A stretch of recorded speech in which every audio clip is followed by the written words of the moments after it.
remercie beaucoup pour l'invitation. Bon, je sais que tout le monde est fatigué, que tout le monde attend le dîner. Je ne suis pas en train de piéger les organisateurs. Donc, je vais essayer d'être court. Alors, tout d'abord, je voulais vous dire tout le plaisir que j'ai à me retrouver dans cette ville de Fès, où j'ai vécu énormément de bons moments. La plupart des beaux jours de mon enfance, je les ai vécus ici avec mes grands-parents et ma grand-mère, entre autres, qui me racontait beaucoup d'histoires quand j'étais petit. Donc, je suis là après un parterre d'intervenants et je me trouve humble devant vous. Donc, je vais essayer de ne pas parler de moi, je vais essayer surtout de vous raconter quelques histoires. Alors, la première histoire que je vais... je ne sais pas si ça marche. Voilà, alors, donc la première histoire que je vais raconter, c'est une histoire qui m'a été racontée il y a quelques années. Donc l'histoire se passe au Mexique. Donc il y avait un businessman qui passait ses vacances là-bas dans son bateau. Et il voit un pêcheur dans sa barque d'attendre ce que va lui réserver la mer comme déjeuner. Donc il trouve que le pêcheur est en train d'attendre et qu'il ne bénéficie pas énormément ou il ne fructifie pas énormément son temps. Donc le businessman, il parle au pêcheur, lui dit pourquoi vous n'essayez pas de changer de méthode? Vous pouvez commencer en fait à travailler de manière plus récurrente. Qu'est-ce que vous faites déjà de votre journée? Bon, le pêcheur lui dit bon, je passe le temps à jouer avec mes enfants. De temps en temps, je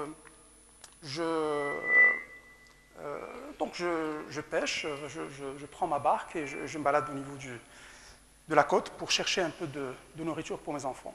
Il lui dit vous pouvez faire en fait en sorte que vous prolongez le temps de travail.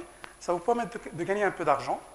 Et avec cet argent, ce que vous pouvez faire, c'est que vous pouvez commencer à moderniser votre outil de travail. Vous cherchez éventuellement à acheter une grande barque, à peut-être moderniser les filets, etc. Et au fur et à mesure, vous allez commencer à faire pas mal d'argent. Il a dit, voilà, moi j'ai un master en Business Administration de Harvard, je peux vous aider à vous développer, etc. Ok, le pêcheur lui dit, bon, c'est très bien, mais après, qu'est-ce que je vais faire? Il lui dit, bon, après, vous allez fonder votre boîte et vous allez commencer en fait à diriger une boîte qui est constituée de plusieurs barques. Vous allez commencer en fait à vous développer, éventuellement à vendre vos produits aux États-Unis, partout dans le monde, etc. Le mec il lui dit, et après? Bon, il continue, il lui dit, bon, après, c'est là où ça va devenir intéressant. En fait, après, vous allez pouvoir faire pas mal d'argent et vous pouvez par la suite vous reposer, venir passer des vacances, par exemple ici au Mexique, avec votre bateau et prendre votre canne et pêcher. Le pêcheur lui dit, tout ça, je l'ai déjà. Je n'ai pas besoin de faire tout ça pour ça. Alors, la leçon de cette histoire, c'est, si vous pouvez passer en fait la leçon, c'est... Alors, vous revenez juste en arrière? Non, vous revenez en arrière. Donc la leçon, c'est surtout d'avoir une vision. On peut rester ici. La leçon, c'est d'avoir une vision. C'est de savoir qu'est-ce qu'on veut de la vie, qu'est-ce qui est important pour nous, de ne pas prendre des fins ou des moyens pour des fins, et de pouvoir en fait se projeter dans l'avenir. Et ça, c'est fondamental. Si on veut innover, il est fondamental de pouvoir savoir où on va, d'avoir des rêves, comme ça a été dit avant moi, et de pouvoir se projeter donc, dans le futur. Donc ça, c'est le premier élément de l'innovation, c'est la vision. Alors, je vais vous raconter une deuxième histoire. Donc, cette histoire, c'est une histoire d'un des grands de l'innovation de ce monde. Donc, il a été évoqué au départ dans le discours du ministre. C'est Steve Jobs. Alors, passer en fait, ça c'est la première histoire, voilà. Donc la deuxième histoire. Donc Steve Jobs, en fait, il était à l'université. Bon, à un certain moment, en fait, les dépenses de l'université étaient trop importantes par rapport au salaire de ses parents adoptifs. Bon, il faut savoir que Steve Jobs est d'origine syrienne. Donc à un certain moment, il décide de sortir de l'université. Alors quand il décide de sortir de l'université, il y avait un cours qui l'intéressait parce qu'il était passionné par la calligraphie, donc il décide quand même de rester pendant un semestre pour faire ce cours de calligraphie. Il le fait par passion, par désir, parce que c'est quelque chose qui l'intéresse et le passionne. Bon, après quelques années, donc il fonde Apple, et à ce moment-là, en fait, une fois donc, il commence le système graphique, qui est l'un des premiers systèmes graphiques, des systèmes d'exploitation graphique, à ce moment-là, en fait, il va utiliser cette passion qu'il a eue pour mettre en place les premiers systèmes de police de caractère au niveau des ordinateurs.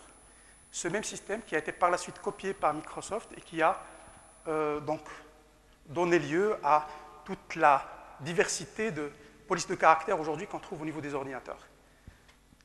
Deuxième leçon, il faut être passionné. Il faut suivre ses passions. Et la passion, c'est quelque chose qui est motivatrice. C'est important de faire ce qui nous passionne. Et à défaut, au moins, il faut se passionner pour ce qu'on fait. Donc ça, c'est la deuxième histoire. La troisième, donc je vais vous raconter une histoire ancienne qui s'est passée il y a quelques siècles au Maroc, cette fois. Alors à ce moment-là, il y a eu des plantes, un commerçant qui a importé des plantes de Chine, déjà, à l'époque. Bon, après plusieurs tractations, les gens qui habitaient, ils ont trouvé que ça avait des effets stimulants, etc. Donc ils sont partis voir les oulémas de l'époque, ils leur ont dit « Qu'est-ce que vous pensez de cette nouvelle plante bizarroïde ?» Bon, les oulémas qui s'étaient réunis autour dans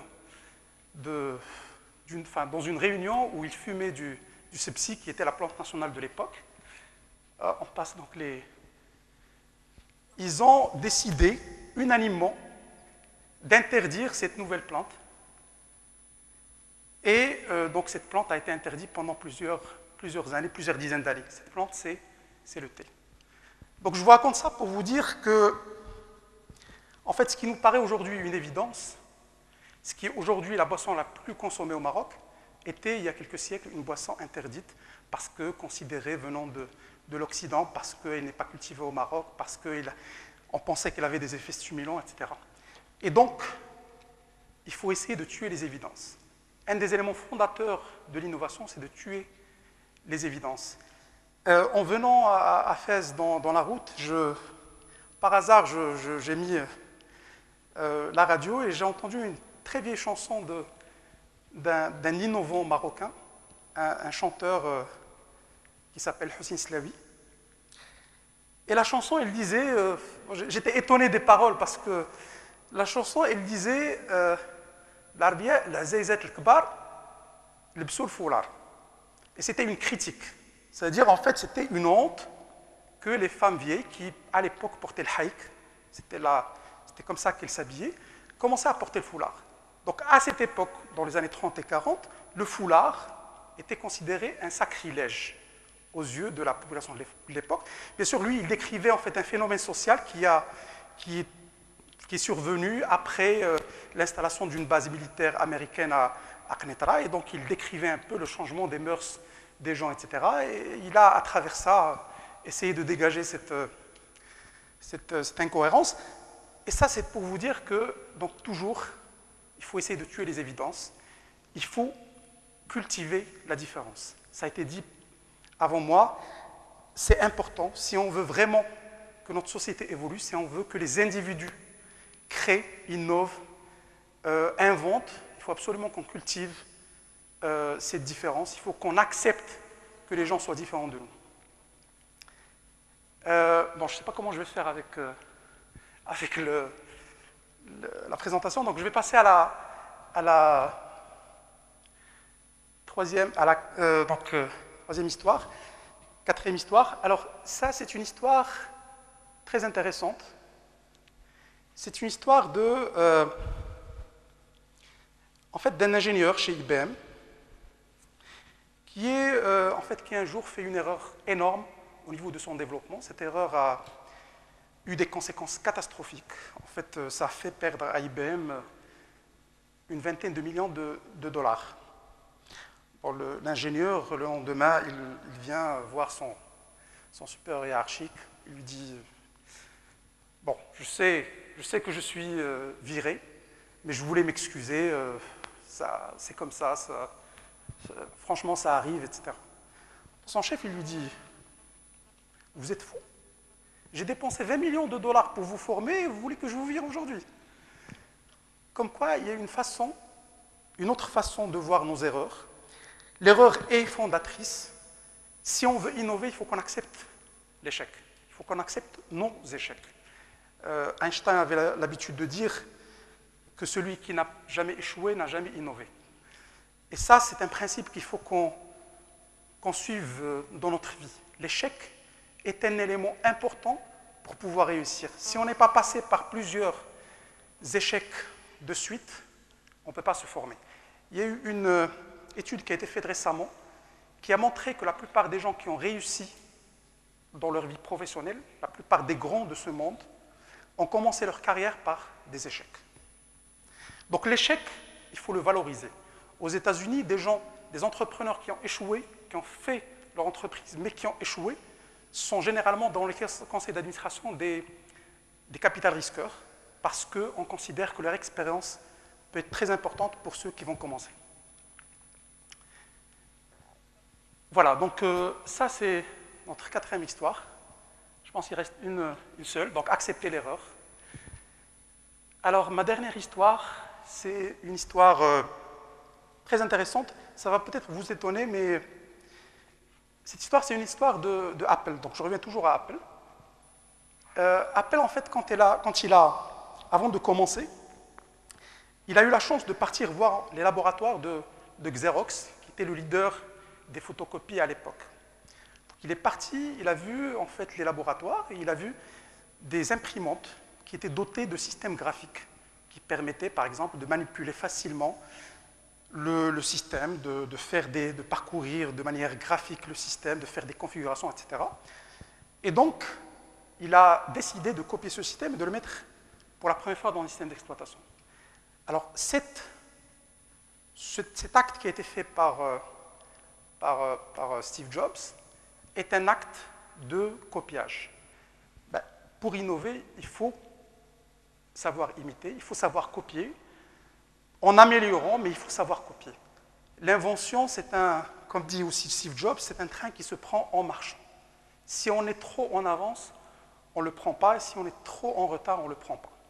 Donc il faut savoir copier. Les baladeurs numériques existaient bien avant Steve Jobs.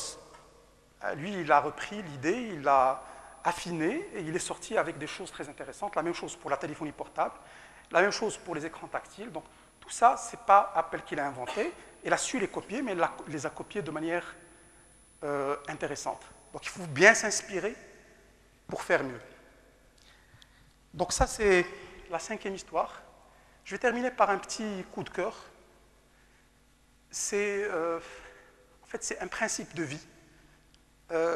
C'est vrai que c'est un principe qui est fondateur et fondamental dans notre culture, mais il doit être amené à s'améliorer. Pour innover, il faut partager. Il faut être capable, comme on est capable de recevoir, de s'inspirer des autres, de copier, il faut aussi être capable de partager. Un inventeur ne peut pas inventer s'il est derrière son coin, etc. Cette image est fausse. En fait, l'invention, l'innovation, la recherche scientifique, elle se base sur deux éléments fondamentaux, sur le regroupement dans l'espace et sur l'accumulation dans le temps. Et pour que ces choses se fassent, il faut que les gens partagent. Il faut que des gens partagent leurs idées, partagent leur savoir, partagent leurs pensées pour que ça puisse s'améliorer.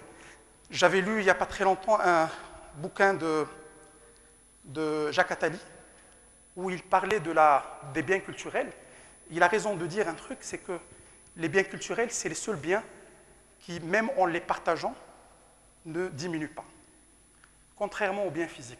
Si on donne du savoir, si on donne de la connaissance, si on donne des idées, on n'en perd pas. Au contraire, peut-être on va en gagner. Voilà, merci.